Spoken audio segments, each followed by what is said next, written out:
Good afternoon, everyone. Welcome to Archaeology Abridged. We'll be starting in a couple minutes as more people join us. I just want to make a quick note that the lecture is being recorded by the AIA, so we do ask that you refrain from recording this lecture yourself, just as respect to our lecturer today. Thank you so much.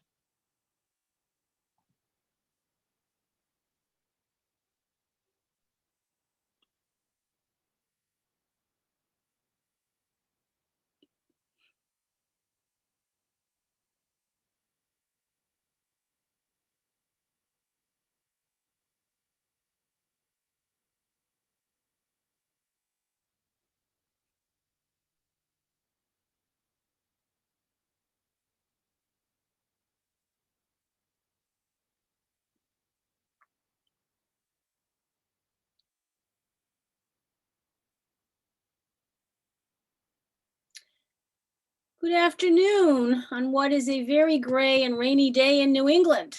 I'm Letitia LaFollette, the president of the Archaeological Institute of America, and it is my very great pleasure to introduce our speaker today, Dr. Kathleen Lynch, who is also known as the Queen of Athenian Pottery. But before I do, I'd like to invite you to join us for ArchaeoCon. This is actually what we have the screen up for.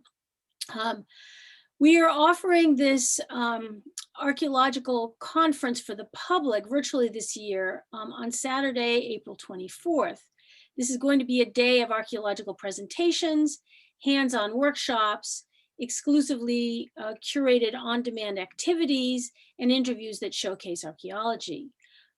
So some of the featured presenters here include Kara Cooney, who is actually behind me with the umbrella. Let me see if I can do that there, okay. And Josh Gates, both shown in front of the pyramids at Giza. Also Patrick Hunt from Stanford, who inaugurated these Archaeology Abridged series last fall. Alexandra Jones, who is the founder of Archaeology in the Community. Shelby Brown, Stephen Mandel, and Dennis Shine. So it promises to be a really terrific day. And for tickets and more information, please go to archaeological.org/archaeocon. It's great to see so many of you telling us where you're coming from. Nice that it's sunny in some of those places. I did want to answer one person who asked early on in the chat if this was going to be recorded. And it is going to be recorded, so you can actually find it on the Archaeological Institute of America website for the other Archaeology Abridged webinars. Now, I do want to say one order of business before I turn to introduce our speaker, and that is that we'd like you to use the question and answer function for your questions.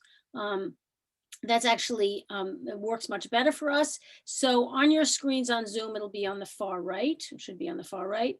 And we will try to get to as many questions as we can.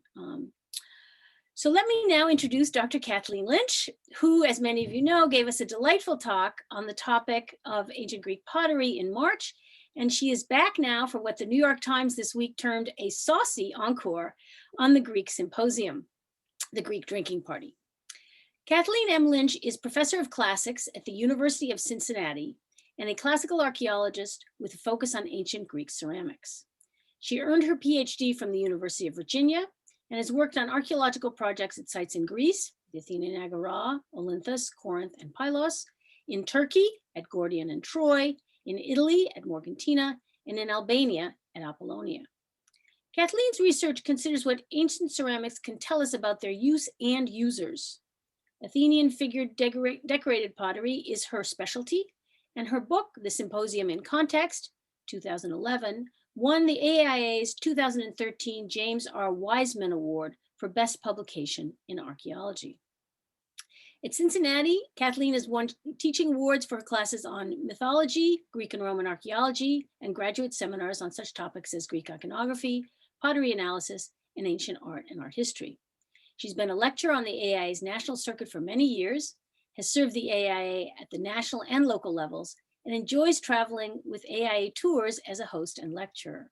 She is also a fellow of the Society of Antiquaries. In her free time, Kathleen enjoys knitting. The title of her talk for us today is A Toast to Ancient Greek Wine Drinking.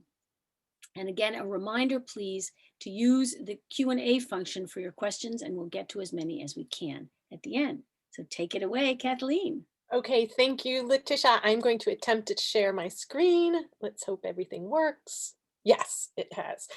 Thank you very much for that very kind introduction. And thank you to the AIA for the invitation to do these talks. I have to confess that they are perhaps the highlight of my pandemic. So thank you. And just to be honest, I am endorsing day drinking. So if you don't have a glass of wine in your hand, feel free to go get one. Our topic today is ancient Greek wine drinking, and we'll focus on the symposium. But before we start, I just wanted to pick up on something Letitia said. I have done several of the AIA tours, and there is another one coming up. It's a small group tour next fall in October, a land tour. And when I was thinking about this presentation, I realized there's something very useful to talk about these AIA tours, because they provide an opportunity for like-minded people to share an experience. And that's very much what we're going to be talking about today, sharing experiences, and in particular, sharing experiences over a glass of wine. And here you see a group from a cruise. This was an AIA tour of the Black Sea, and a cruise group. And what we are a subgroup within the boat, but yet we form our relationships over meals. And here you see us all enjoying a nice glass of wine, and we are sharing the experience of the travel, but also getting to know each other better in this arena, this dining arena. Now, the interesting thing is the Greeks had the same goals, getting to know each other, forming bonds, but it did not happen as much over food as it did over wine. And if we turn to an ancient source, Platos Symposium, the Symposium is a work by the author, the philosopher Plato. It's a fictional symposium. It's a dialogue set at a symposium where Socrates is one of the guests. And in it, this is what it says. It says, Socrates took his place on the couch, and when the meal was ended, and the libations offered, and after a hymn had been sung to the god Apollo, and there had been the usual ceremonies, they were about to commence drinking. So this illustrates very clearly that in the Greek cultural practice, the dining portion was separate from the drinking portion. You dined, you had a pause, you said some prayers. A libation is a wine offering. We'll see an example of that later. And then you turned your attention to the drinking. So symposium, the term itself, symposium, means drinking together. The host could feed you, but wasn't obligated to feed you. Nevertheless, from the pottery perspective, the emphasis is far more on the drinking side. And so that's what we're going to look at today, is the drinking side of these events and what were the objectives of it. So let's start off with some definitions. The symposium in ancient Greece. As I said, it's focused on wine drinking wine, and not dining. And this is very unusual anthropologically, because most cultures, they bring their community together over food. But the thing about food is that there is always a host, and it can often become hierarchical, where the host is providing you with something and reminding you through this provision that you have some obligation to them. That is just the antithesis of the goals of the symposium, because the symposium is about creating bonds of equality amongst the participants. The event happened in a private home in somebody's house, and at night. I'm often asked how often did they have symposia, and we know that they could happen one night after another. I think it was probably up to you how many of them you attended, but there was always a symposium happening in ancient Athens. The guests were males. The invited guests were men, although there were women present, and the women were hired entertainers. And you see in this picture to the side, you see a flute girl here, and then you also have another female figure reclining here. The women were the woman on the kline, it's the couch, is probably a hetaira, a companion. And this is something akin to a geisha, a woman who is both a conversationalist but also a sex worker. So the women here are hired. They are not the women of the house. The upstanding Athenian women were kept out of the symposium. It's always a small group. And the aim of this small group was that you wanted a group that was small enough that you could all participate in the same conversation. I am sure you have been to banquets or weddings where the table is so big that you can't talk to the person on the other side of the large decorative flower arrangement in the center.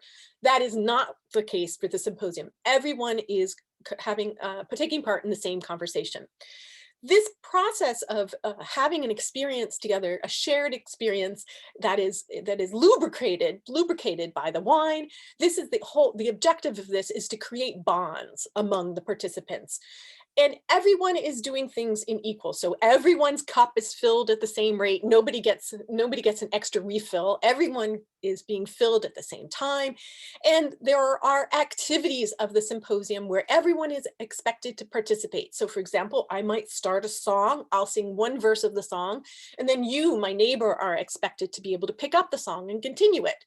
Or as we see in Platos Symposium, every participant was expected to give a speech about love, and one by one they go around the room, and they even say, the last guy says, oh man, this sucks to be last. You know, what is left to say? You guys have already gone before me, but nevertheless, everyone has something to say. We're going to see that this practice of the symposium has a long history in Greece. It goes back to the Iron Age. It gets adopted from outside of Greece, but adapted to purely, uniquely Greek needs. And then suddenly it gets very popular at the end of the Archaic period. And I will propose, at the end of this talk, I'll propose a connection with Athenian democracy. So that's an outline of where we're going to. So I said that it takes place in a private home, and some houses had a special room for the symposium. And that room is called an Andron. But Andron simply means men's space, the space of men. So if your house did not have a designated room, the Andron the courtyard could become the Andron for the evening. You didn't have to have that physical space. You see in this wonderful reconstruction drawing, you see that the men are reclining on their left elbows on couches arrayed around the perimeter of the room. And this, you see here how this small group works, because everyone can see each other. They're all participating in the same conversation. This aspect of reclining, this is one of the things that gets adopted from outside. It's practiced in the Near East before it gets to Greece. But there it has to do with hierarchy. Only the elite reclined, and then other people were not allowed. So you see an example of something being brought into Greece and having a uniquely Greek stamp put on it, because it becomes something that everyone does as they recline. Now, I said the interesting thing about the symposium is that the potters devoted a lot of energy to creating equipment for it. And so let's take a look at the equipment for the symposium. These are fineware, meaning very high quality pieces of pottery, and they often bear red figure or black figure decoration. So let's talk about the set, the sympodic set you need. So you absolutely need a crater. A crater is a big mixing bowl, because one of the fundamentally Greek aspects of the symposium is that you mix your wine with water. You mix wine and water. And the Greeks were very clear about this, because that was the civilized way to drink wine. Only the barbarians drank their wine straight. Remember that. Only the barbarians drink straight wine. So the process of mixing wine and water was something that defined the Greeks as civilized. So this is part of the etiquette of the symposium. So of course you need a vessel to bring the wine in, an amphora. These are table amphoras, nice table amphoras. You need water, the hydria, and you need to bring the water in. And then the oinokaway is dunked into the crater and filled with that wine and water mixture. And you can see oinos, wine, so it's a pouring jar for wine. And then it's poured into individual cups. And while there are many different shapes of drinking cups, we're going to see several this time, this talk, the shape that is designed explicitly for the symposium is the kylix. Now remember, we're reclining on our left elbow on a couch, and usually there's a small, low table in front of the couch. And that's where you would put your kylix down. And so the stem helps you pick it up from the table. Now, I also think there's something important here about this mixture of wine and water, which, by the way, they could establish. Each symposium, they had a conversation about how strong should we make it tonight? Should we? And in, for example, in the Platos Symposium, they said, oh man, we were out late last night. We drank pretty heavy last night. Let's go light. So more water this time. So there's no prescribed single ratio. It's established per every event. Well, the idea of this mixture, yeah, it defined them as civilized, but it also kept you at that tipsy level without going overboard into drunkenness. Now imagine reclining and drinking from this broad bowl. And I'll tell you, we've done some experimental archaeology, and it is very hard sober to drink from this broad bowl. And I think this is another kind of etiquette element. Is like you have to stay in control of yourself in order to prevent yourself from pouring red wine all down your white garment. So the kylix is uniquely designed for the symposium, and because each drinker has their own kylix, it also is a marker of participation of the symposium. We'll come back to that at the end. Now, just a quick word, I said the amphora brings the wine into the room to be mixed with the water. Wine was made all over the Mediterranean, and certain areas were known for their high quality vintages. And they transported that wine around the Mediterranean in these large ceramic jars. And this is a picture from the basement of the Stove of Adolescent in Athens, the home of the Agora excavations. And you can see that the shapes vary, that the shape of the jar varies, and that tells us where it is from. So while they didn't have wine labels per se, the shape of the vessel could tell you what vintage it was, where it was coming from. So back to my AIA tour metaphor, the symposium is like this formal dining table where you have forks and knives, and in order to feel comfortable there, you need to know what fork to use first, what to do, what the manners are. So the symposium is similar in the sense that it is a formal style of drinking. Does this mean they didn't drink any other way? No.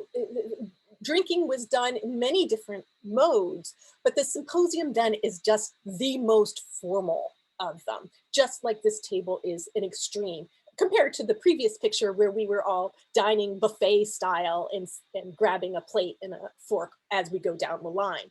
This implies something that's extraordinary, out of the ordinary. And that's the point about the symposium. It signaled that the activity was special by using all of this extra equipment.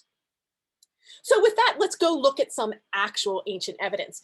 So we're going to go on a field trip to ancient Athens. We're moving in both space and time back to ancient Athens.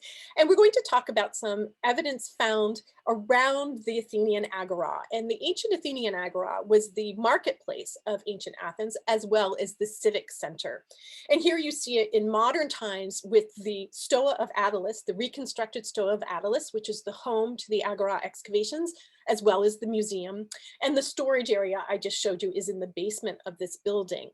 If we turn to a plan, now I put the Stove of Adolescent on this plan, although the Stove of Adolescent dates to the Hellenistic period, and we are talking about the point between the Archaic and Classical periods. So we're talking about a time right around 500 BC. We're going to look at a house from this time. And interestingly, we are very lucky archaeologically because something happens to help us out as archaeologists, and that's the Second Persian War. So the Greeks and the Persians fought two wars. In the second one, the Persians came into Greece and they even sacked the city of Athens. And they sacked the city of Athens in 480 BC. Well, I hope you know your history well enough to know that the Greeks win. And when the Athenians come back, they're confronted with the wreckage and they have to tidy up. Well, I just said that the Agora is the marketplace in the civic center, and you can see the center is quite open, but there were domestic areas. People were living around the Agora. So all of these the red stars indicate places where deposits of cleanup material were found. And many of these correspond to houses that were near the Athenian Agora. And another question as we go forward, people often ask me, what status was this house? We're going to look at the big yellow star at the top. What status was this house? Well, it's hard to say. Was it lower class, middle class, upper class? I know those are anachronistic terms, but just in order to make a relative scale. We don't have a house which is at the very top end, so we don't have anything to compare it to. But what we do know is that many of these houses that you see here had evidence of small scale workshops, cottage industries in the house, houses, and that's really smart to be so close to the marketplace. So probably we're looking at working class people living, and that's going to be really important about who is doing the symposium. So let's look at what this house had. So remember, what's happening is the Persians have left the city. Our homeowner comes back, finds the place a wreck, and cleans up all of this mess. They clean it up by throwing it down a well, a household well. And last time I talked about some of the household pottery, including the cooking wares that were found coming from this house's cupboards. But today we're going to talk about the fine ware, the figured ware, which almost all of it is devoted to drinking. And that's where things get interesting. So I showed this chart once before. This is our house. Our house dates around 500, 480 BC. So that 480 is usually the date we say the transition from archaic to classical. Classical starts right after the Persian Wars. So it is telling us what's going on in this house at this moment in time. And because we have all those other stars, we can compare it to other houses as well and know it's not just a one-off. We have other supporting evidence. Well, this is what we're going to talk about today. The fact that this house had almost half of its covered space devoted to drinking equipment. That's crazy. That's like opening up your cupboards and finding just half of it filled with wine glasses. So this tells us something. This tells us that the process of drinking wine and the hosting of wine drinking activities was very important to this household. I talked last time about the fact they did not have plates. They did not have bowls. There is no evidence that they put as much energy into hosting dinner parties as there is the wine part of it. So this may be one of those households where you brought your own food or they didn't feed you, but you just came for the symposium. So let's take a look at the pottery from the house of Well J24. We'll call it our house for the purpose of this talk. Well, okay, first up, here we go. Guess what? This house did not have a crater. What did I just tell you? I just told you that the crater is the quintessential element to the Symposium set. What's going on here? Well, I have struggled with this. It certainly, as we'll see in just a second, it does have other Symposium equipment. So therefore, we can assume that they had a crater. You can't have a symposium without a crater. This is, I use the analogy of a printer. If you own a printer, there is a computer somewhere because there's no other reason to own a printer. Well, we have the equivalent of the printer in the other equipment of the symposium. So why don't they have a crater? Well, I and other scholars have struggled with this for many years. And I propose that the crater of all of the vessels is going to be the largest and therefore the most expensive, the largest and the most expensive item in the set. So while they threw away the other damaged pieces of pottery, perhaps they were able to salvage this and repair it so that they could continue to use it because it represented such an investment. Alternatively, they could have used something metal, and metal in a city like Athens that is continuously occupied gets melted down into other things, and so never enters the archaeological record. So this is a puzzle, although we can talk about, I'm open to suggestions, but we know they had to have had a crater because they have all the other equipment. So let's look at the other equipment. Well, interestingly, this house has much more than just one symposium set. What they have, in fact, are several sets of drinking wares that represent different modes of drinking within the same house. At the far end of the spectrum, we have the formal symposium, but they were hosting other kinds of events that were less formal than the symposium, sort of the equivalent to that banquet, or the buffet dinner versus the sit-down fancy dinner. So the first set that we want to look at are these cup skiffoi. These are small, squat, black figure cups. They're very sturdy, useful for everyday use, But they have imagery that reminds us of the symposium in wine drinking. So at the bottom, I know, and they also get the hastiest of decorations. So let me help you with these Rorschach tests. Down here at the bottom, this is Dionysus on a stool. This pointy bit is his beard, and he's holding in his hand a rhyton. This is a fancy drinking horn. We'll see an example in just a second. The second one from the bottom is a lyre player, again, a reference to the music in the symposium. But then oddly, the top one is a pair of cattle. And I'd love to think that they're amorous, that they're looking at each other amorously, but it's hard to tell. But nevertheless, this is weird. And in fact, there are no parallels for this. There's, well, one other parallel, but not from a known context. Keep this in mind, because we're going to see cattle as a theme repeat in this house's pottery. This is another kind of drinking. This one is a cousin of that cup skiffway. This one is giant. As you see, it holds 3 liters of liquid. And there are only a few of these from the deposit. So I do not think that this represents a drinking cup per se that you drink from. It may be a mini crater, a small crater for use for just a couple people sharing a drink together. We're not sure, but the size suggests this. It has some very unusual imagery on it. So let's take a closer look. This is 2 views of the same cup, both sides of the cup. And it seems to be a kind of outdoor drinking party. On the top, I'll walk you through it. The scene is the same, more or less, on both sides.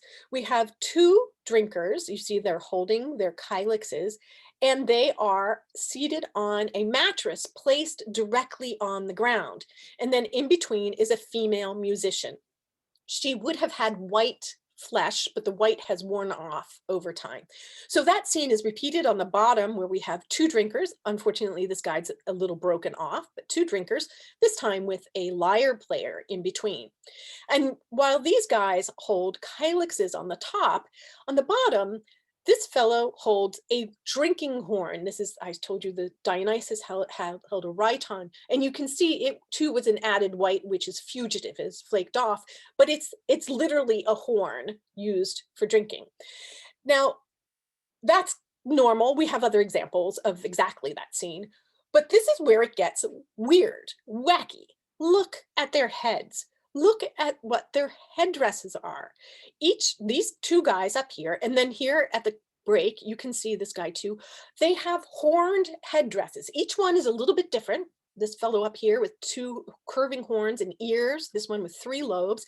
And down here, the guy we're at the break looks like a longhorn cattle with that curve. The only one who doesn't have this is the guy with the drinking horn. So he has a horn in a different mode. Now, this is odd. We don't have any parallels for this kind of headdress in this kind of context. Originally, the proposal was that it had something to do with comic performance. But we have images of comedy, and it's always guys very clearly dressed in costumes, and they're moving in unison as if in a dance. That's not what's going on here. This is like a snapshot of an ad hoc outdoor symposium. But wait, there's more. It's even weirder. Arrayed around the drinkers, who are on the ground, as I said, are stumps and 13 birds. And I asked a fellow vase painting person about these, who has a specialty in ancient depictions of birds, and she thinks that they are vultures. So these are vultures who have come to see what's going on. They're looking to see if there are any crumbs or snacks. They're waiting to clean up after our drinkers. But look, I love this exchange between the one here on the stump and the man with the drinking horn. They're locking eyes. It's if the vulture is saying, "Are you done yet? Are you done yet?"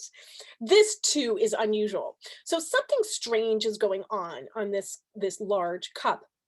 And I think it has something to do with those headdresses. And again, there are no parallels, but what I think is happening here is that it's some kind of group, some sort of club that is defined by their costume. And now I'm going to show my age. This reminds me of Fred and Barney's water buffalo hats. This is from the Flintstones. And I think there is something happening here where the headdress is signaling that they are a part of this group, whatever this is. But for us, the important thing is it has something to do with cattle, which is this theme that we're seeing develop amongst the images on the cups from this single house. If you have any suggestions on these guys, I'd be more than happy to accept them. Please let me know. Now, with that, let's turn to the expected group of the drinking cups that were used for the symposium. So as I said, these are each different modes of drinking. Now we're at the very most formal. And this house had a set of 6 red-figured kylixes, plus they had 9 undecorated, just plain black ones. And I think this was so that the house, the guests list could be expanded as necessary. These were spares in order to fill out the guest list as necessary. Let's look at these images each one by one so that we can understand how this assemblage of sympathetic cups complements each other and amplifies each other. First, though, I'd like to note that this middle one on the top row is indeed smaller than the others. And it is the only one that has decoration on both the outside and the inside. And the others will only have decoration on the floor of the bottom of the cup. And this one is on the outside. We have 2 boys who are pretend fighting. They have shields, but they have no weapons. There are no weapons depicted. And then on the inside, we have a youth with a throwing stick. This is used to flush rabbits out of the bush during hunting. And we do know that the young man of the house could be invited to a symposium, but was not permitted to recline until he reached a certain age group. So perhaps this is a small cup. This has been proposed not just by me, but by other scholars, that this was the cup for the young man of the house as he participated in the symposium. But the others hang together much tighter as a group. So let's just talk about them very quickly. Over on the far left, we have our poster boy for the symposium. This is an adult male, and we tell the age group by the fact that he has a beard. And he is probably on his way to or from a symposium. And see, he has yet another kind of drinking cup. This is called a Corinthian type skyphos. I have often wondered if these are the to-go cups from the symposium, but I'm not. But nevertheless, he has a traveling cloak, and he has a wreath, which is another indicator that he's going to or from a symposium. But interestingly, the 2 on the top, these top 2, these represent activities that are culminated in the evening that the drinker is participating in.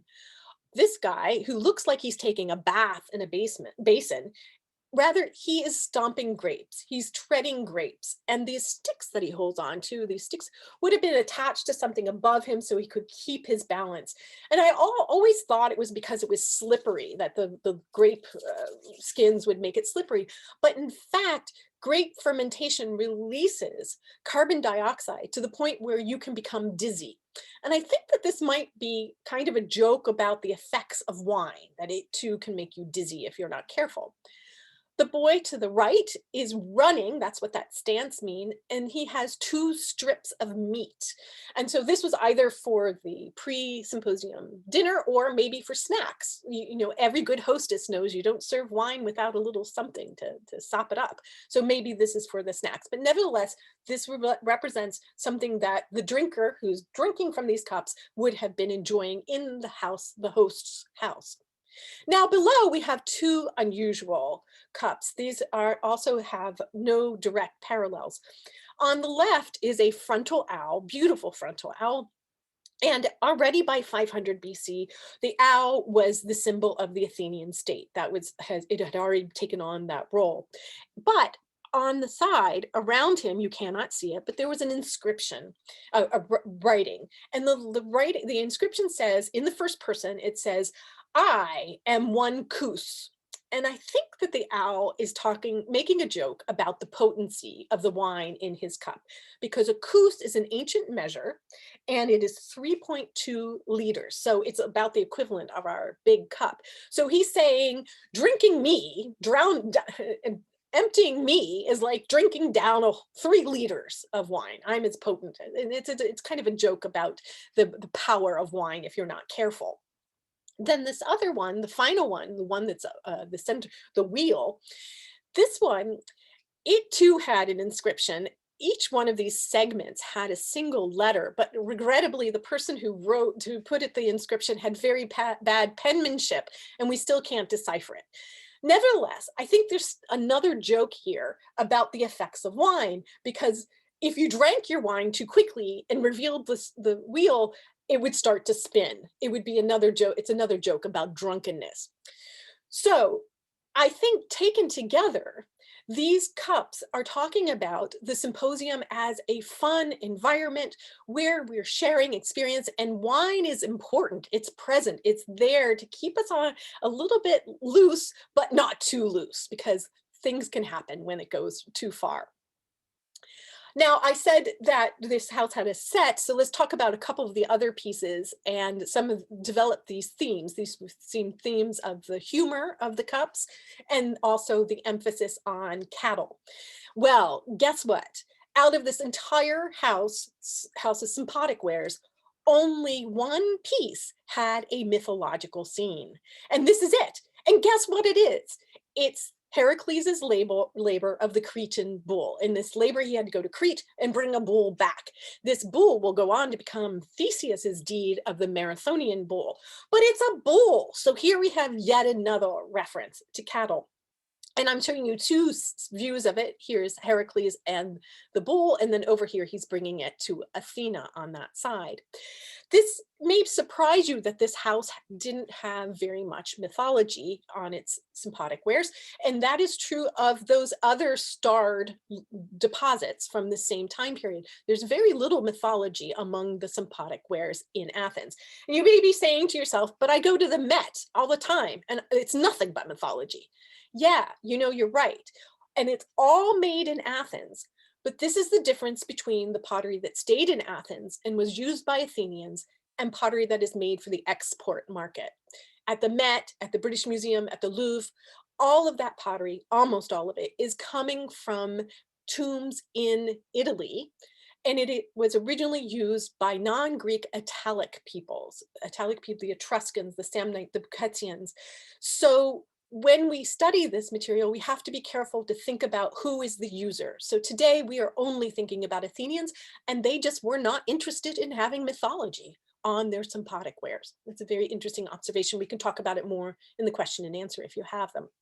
Okay, let's just one more example of cattle, because here we have one of these libation bowls. This is a fiale. I told you between the dining and the drinking, you paused and say a prayer and you poured wine out of this. Well, look what it's decorated with. It's decorated with cattle. You've got red cattle, red with white spots and white with red spots. And in the field above them is an inscription that says, Kalos, they're beautiful cattle. So whatever is going on here, this homeowner had an affection for cattle. We do know that there was a job in ancient Athens, a position that provided cattle for sacrifice, for particular sacrifices, state sacrifice. So perhaps our homeowner was somehow involved in that business. We don't know, but he obviously had an interest in cattle. Then I also said he had a sense of humor. So one last piece here, we have a kind of amphora called a pelican. A pelican is a multi-purpose. It could be used in a number of different ways, but it could also be used for wine as well as oil or water. And on one side, we have an adult male. You notice the beard, it's an adult male. And he's strumming a harp, a lyre here. And he's got little traveling booties on and a cloak. He's probably on his way to a symposium. And by the way, he's got a little basket tied to his lyre. That basket represents he's bringing his own food with him, his own meal with him. So as I said, the host did not have to provide a meal, but sometimes people brought their own. He's singing along to his strumming, and it says "icky." It comes out in little "icky," and I think it's like "la la la la." He's singing along. This is one side of the vase.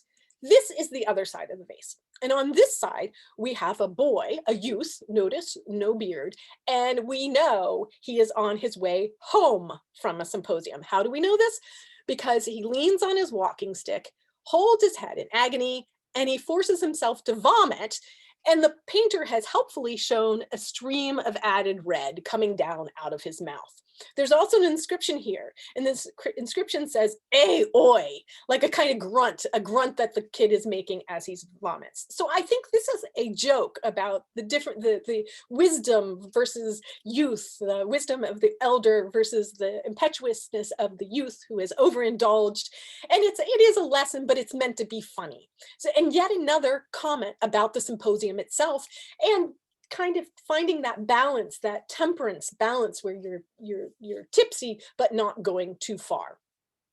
So when we look at this set all together, we learn about an individual from the past. And this is one of the points I made last time, is that we study pottery in order to understand people, because it only exists to serve human needs. And in this case, we see this elaborate set, the elaboration emphasizes the importance of this activity, and that this particular homeowner was very proud of being able to host symposia and had scenes that reminded his guests of the good times and the fun that can be had at the symposium when we're forming these bonds. Now, I said that this house was part of an increase in participation in the symposium. And if we look at the number of kylixes per deposit over time in the houses around the agora, we see something stunning. We see a big increase in the number of kylixes. And remember, a kylix, it basically represents a participant, an individual in the symposium. So at the end of the 6th century, we see the sudden increase in the number of kylixes, signifying that more people are doing the symposium, like our homeowner, more people are doing the symposium. What happens at that time? We get the invention of democracy. And I have proposed that this increase in the symposium participation reflects a need of the new democracy to create bonds between people who formerly had no participation in politics. Newly enfranchised people who aren't really aware of what's going on, they're brought into the fold of society through the symposium. It's also a venue for statesmen to be on an equal platform, equal level, and to suggest ideas. Remember, democracy works by acclamation. You have to get people to vote for you.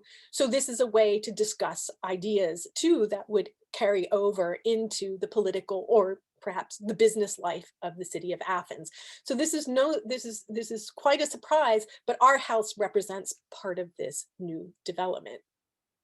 So let's take a step back and just talk about what we've learned today. What have we learned about the Greek symposium?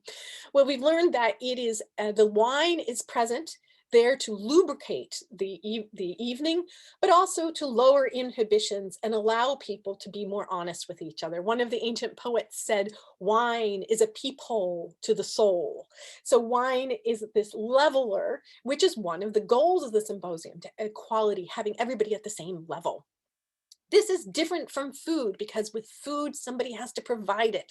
So there's always a hierarchy in that sense. You're trying to outdo each other, and a sense of obligations. When somebody provides for you, you have to do something for them. And that reciprocality is not essential to the symposium. It creates these bonds and relationships that carry over into business world, the political world. It's like, for those of you who were in fraternities when you were younger, this is like the sense of fraternities. They are known for their excessive drinking and their hijinks, but those are the activities that bring them together and form bonds that last a lifetime and carry over into business and politics, right? So there's very similar activities here. And I emphasize again that the drinking part of the evening is much more important than the dining, and the pottery tells us this, because there's so much investment in all of the different shapes required for the symposium, whereas there's really nothing for the dining part. So all of the energy and investment was in the drinking part. That's where you wanted to make your impression. And it's like the dinner with all the forks, it also requires you to know what to do in the symposium. And in a scholarly sense, I want to leave you with something that for me, I think of the symposium, I use that term only for that most formal of activities. There is communal drinking along a spectrum, and we saw that within this house, even this house had a variety of different modes of drinking, but trying to use symposium for only that most exclusive kind at the top. This is important because you'll read something, say, like the Etruscan Symposium. That's a misnomer, that's an oxymoron. You cannot have an Etruscan symposium because the symposium is about creating these bonds of equality, and that's not how banqueting and dining worked in the Etruscan world. That's just an example. In our house, here we have evidence for a new wave of participation in the symposium, which I am proposing is a tool of democracy to get these newly enfranchised people to become more active participants in the world of politics. And I just leave you with this idea that this emphasis on wine is quintessentially Greek. So many other cultures, it's the food that brings you together and you form the bonds over food. But for the Greeks, it was the wine. And the key was that idea that the wine let you relax and get to know your neighbors, get to know your fellow men in a way that was really critical for the culture and defining ancient Greek culture. The symposium is a microcosm of the Greek world in the way that it shapes the world around it. It reflects it, but also shapes the world around it. So I tell you, many of you are professionals like me, and you've probably been invited to conferences that bill themselves as symposium or symposia. And the next time you get invited to one of these, I think you should say, where's the wine? This is supposed to be symposium, drinking together. Where's my wine? And I'm sure that your conference will be much better with a glass of wine, regardless. So with that, I thank you very much. I just have a couple of thanks. I, of course, thank the AIA for this invitation and the staff of the Agora Excavations, Craig Mousey, who provided so many of those beautiful photos we looked at today. The Stove of Adolescent is like a second family to me, a second home. And I'm grateful that my work, archaeology is a team activity, so my work represents all of their work as well. And at University of Cincinnati, the Semple Fund has supported my work, and all the things that I have come up with here, I've talked about extensively with my graduate students who continually challenge me to think in new ways about old questions. So I wouldn't be the scholar I am today without them. And if you enjoyed this talk, we have a couple more things happening and coming up. ArchaeoCon, which we just talked about on Saturday, April 24th. And then there's the next series of Archaeology Abridged, like this, will be about Sutton Hoo. If you've seen the movie The Dig, here, come see get the backstory on it by joining us in May and June with Sutton Hoo. So thank you very much for tuning in. I thank you. Please, if I'm happy to answer questions as we have time. Thank you so much, Kathleen. That was absolutely great. We have lots of questions. Let me start off with just a couple of things. Several people want to know whether or not the symposium was really restricted to the rich. And on one of your last slides, you really said that the house you were looking at was a working class house, right? So can you elaborate a little bit on that aspect, the social aspect? Sure. When it first is created in Greece, it really is for the elite, and for example, from an archaeological perspective, on that chart, you saw the number of kylixes was small, 4 or so. So we can imagine that very elite, exclusive groups were doing the symposium until the end of the 6th century. And that's where this existing system, I think, gets appropriated and expanded. So our family would not have been able to do the symposium 100 years before. Right, which also maybe bears some relationship to this idea of the cattle, and this being somebody who actually deals with cattle. Several people were interested in that aspect, that sort of mystery. One question, though, that several people also had was, who provided the wine? You stressed that, this is not about food, which sets up this idea of reciprocity or some obligation. But didn't the person who was hosting the symposium have to provide the wine in a similar way? Did people bring, like you would bring a bottle to a party? And did they compete on what kinds of wine? What do we know about ancient Greek wine? Well, you're right. The host does have some room for showing off. Mhm. The wine is one, Yeah. maybe the little snacks, who knows? Plus the room itself, right? The room, if you have an Andron, that also is a way that you can show off. And we know, not from the time of our house, but some years later, there could be mosaics and paintings in the, so that would be a way of showcasing. But back to the wine, yeah, so they did know good vintages. So yes, the host could show off in this way, but it was done in such a subtle way that it wasn't the same as a kind of feast where it's, I provide you with this and you now you owe me. And we know from the literary evidence that you weren't, well, I think sometimes we feel this way, that if we get an invitation to a dinner party, we feel obligated to invite that same person to that wasn't the case with symposia. That sometimes the guest list was done on the fly. You just ran into somebody at the Agora and you invited him and said, oh, we're having a symposium, come over tonight. So there wasn't that sense of reciprocity, even if you could show off with a good wine. All right, so several people, we had one skeptic who wanted to know whether or not the vessels that you've been talking about have been tested for residue of wine. Couldn't have been used for food. That's one question. And sort of related was, do we know anything about the potency of the wine? Was it more potent than wine today and therefore would have been dangerous to drink without diluting it? Well, first of all, the residue analysis, and the answer is no, we have not done residue analysis. This has something to do with the way they're excavated. You have to, if you do residue analysis, you have to grab it right as it comes out of the ground. You don't wash it. And this has never been done in Athens. It has been done elsewhere. Last time I made the point about pottery that there is an intended use, and then there can be secondary use. You could wash your socks in a kylix if you wanted. Nobody's going to stop you. But if we think of its intended use was certainly for wine, explicitly. And we see it in scenes of the symposium on cups. They're holding them. So the second question, what was the second part? The potency of it? Potency, yes. So yes, there has been residue analysis on the residue in these amphorae, and the potency is the same. You cannot increase, it's not greater than our potency. One of the other proposals for why did they cut it with water is the principle that the water would not be potable and that the wine and its alcohol is purifying the water.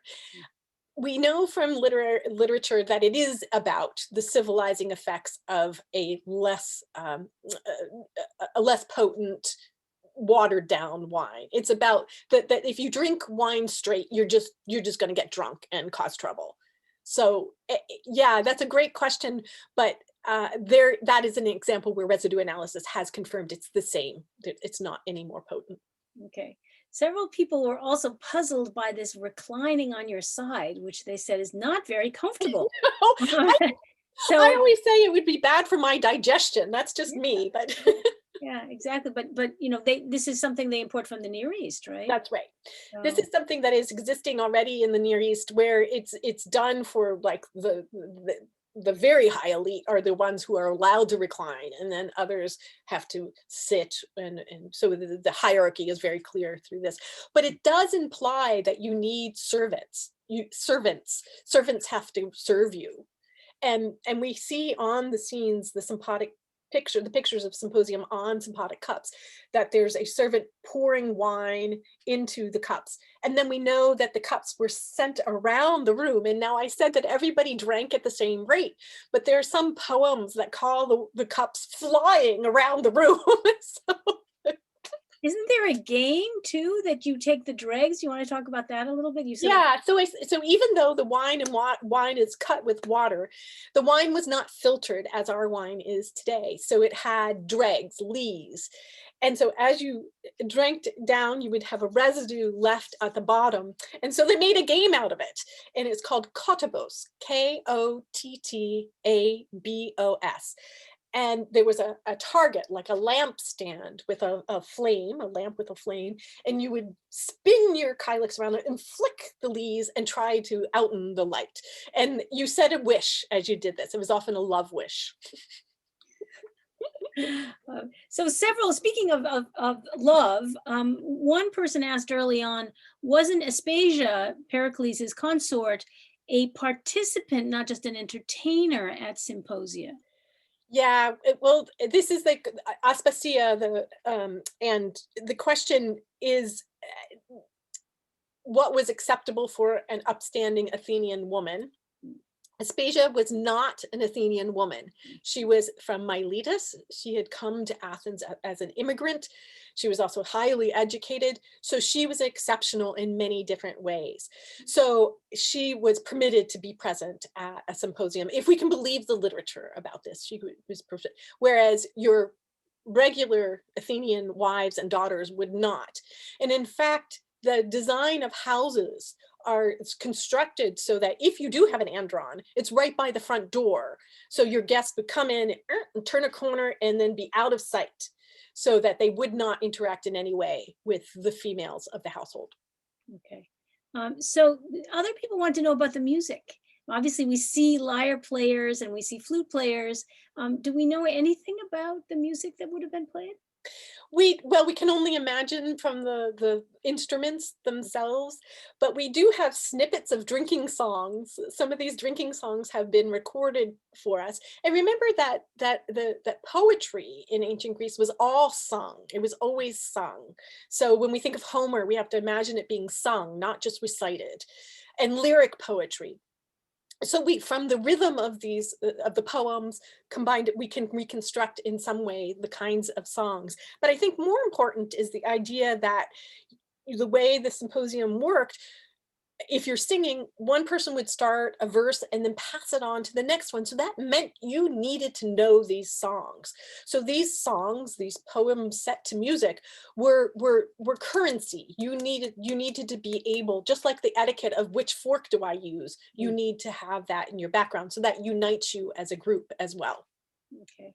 So I think we have time for one more question, and that was really about how long the symposium functions. And maybe we can squeeze in another question, which was about, does it get exported to other places? So one person wanted to know, did the Romans pick it up? Because obviously the Etruscans did a different version, as you've already mentioned. And I am very strict. Let's just say this clearly, that I am very strict in my definition of the symposium, because I think the symposium and its intention was this idea of bonds and equality. So as soon as you get rid of equality and you devise something that's showing more hierarchy, to me, it's not the symposium. So the turning point happens in the Hellenistic period, where the symposium becomes more of a feast. So the food takes on new meaning. We have documents that accord honors to someone who gave a symposium for the whole city. So that already by the Hellenistic period, it's something else. It's growing out of the symposium, just as the Roman convivium grows out of the symposium, but I think it should be treated as a separate, because there's different goals, different cultural goals. Mm-hmm. And are there other cultures besides the Etruscans who take some of this on? Yeah, so in the Near East, in the Levant, there is the marzeh, which is a kind of, again, a reclining banquet that is in the same kind of custom of a small group. There are, so if you go even farther from the Romans, the idea of using wine as a uniter of people is the Eucharist. It's the key to the Christian communion, the idea of sharing from a universal bottle of wine. You're sharing it and you're uniting yourself in your worship of Christ in this way. So this is it keeps evolving, but it has its roots way back when. Thank you so much, Kathleen. This was You're most welcome. Thank you. Everybody was thrilled. Thank you for tuning in. If you have any questions, you know where to find me. I would love to talk more about wine drinking. Take care. Thank you. Thank you, everybody. Thank you, everyone. This was really great. Bye.